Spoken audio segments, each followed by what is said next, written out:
This video is going to demonstrate basic colour correction using curves. To start with, I have my image open here, and I've already got a folder here with some layers in with spot healing and removing elements, distracting elements in the background. The first thing I need to do is find the lightest part of my image and the darkest part of my image. I do this using a threshold layer, so I add a threshold layer on the image. This allows me to view the histogram of the image and the makeup of the image file. If I drag the slider along, I can see where all the information in my image is. If I drag it right down here, where the first bits of black begin to enter the image here, this is the darkest part of my image. So I find that area, I take the zoom tool, I zoom in on that area, then I take the eyedropper tool, the colour sampler tool. I ensure that it's on a 5x5 average sample, not a point sample, and I click on where it's black to select a colour sampler of the darkest area of my image. You can see here the colours it's showing me. Zoom back out on the image, drag the threshold slider all the way back up, and the first areas of white that appear here, this is the lightest part of my image. Again, I take the zoom tool, zoom in on the lightest part of the image, take the colour sampler tool and put a dropper on there. Zoom back out. I can now switch the threshold layer off. I don't need it anymore.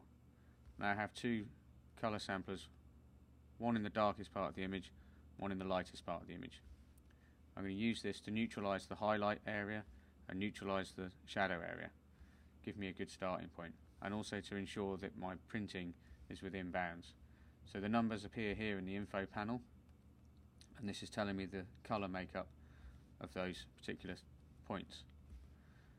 So to correct them, I add a curve layer on top, and what I'm aiming for is I want the shadows to be 5, 5 and 5, and I want the highlights to be 250, 250 and 250. To understand why I'm going for these numbers, please read the relevant page on the wiki. I choose the red channel, I select the shadow area of the curve, and by using the keyboard arrow keys I can move this point around. So if I move it to the right, the number goes down. If I move it up, the number goes up. In this case, my red channel is already on 5, so I'm going to leave it where it is. So I move to the green channel, again select the shadow area, I move it to the right 2 nudges with the keys, I get 5. Then move on to the blue channel and likewise do the same. If it won't hit 5 exactly, don't worry about it. So long as they're roughly the same, that's close enough. I then do the same for the highlights. Start with the red channel, select the highlight area of the curve, I push it left with the arrow key and the number goes up. I want to bring that to about 250. Again with the green channel and with the blue channel. Again, I'm not being too careful, I'm not that bothered whether it's exactly 250. If they're pretty much the same, then it will be fairly neutral.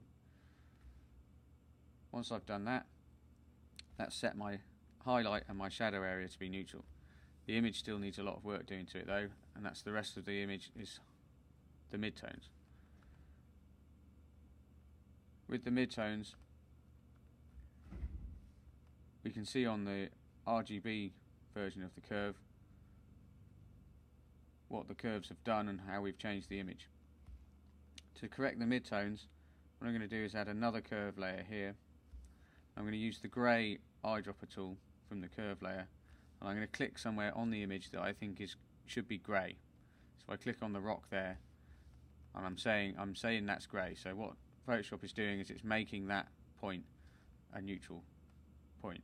So you can see what it's doing. It's adding red to the image and it's taking blue out of the image. That's fine, but depending on where I click, you'll see it does different things. So there's a million different types of grey in here. I need to decide which one it is. I only really use this tool to gauge what's happening in the image. Most of the time when I click on it, it's adding red and it's taking blue and maybe a bit of green out of the image. That's telling me that my image is very cyan and a little bit blue, which kind of makes sense when I switch this on and off. That's given me an indication of the colours, so I'm going to ditch that curve now, go back to my original curve, and then for each of the channels what I'm going to do is I'm going to use my eyes to test this out. So I start with the red channel, I make a dot in the middle and I drag the red channel right up until it's really red. Then using my hand I cover the curve layer so I can't see it, and I stare at the image. Then as I slowly bring the curve down, I wait until it stops looking red to my eyes, and then I stop and let go and then look at the curve. And I can see that I've bent the curve up, which means I've added a lot of red to the image. If I then do the opposite, drag it all the way down until it's very cyan, and then I slowly bring it back up till the point where I think it stops being cyan. There.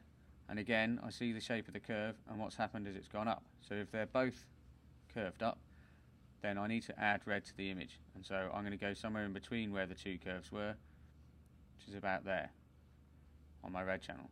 That makes sense to me as well because that's what the grey dropper tool did. Move on to the green channel, do the same with that, make it really green, slowly drag it down,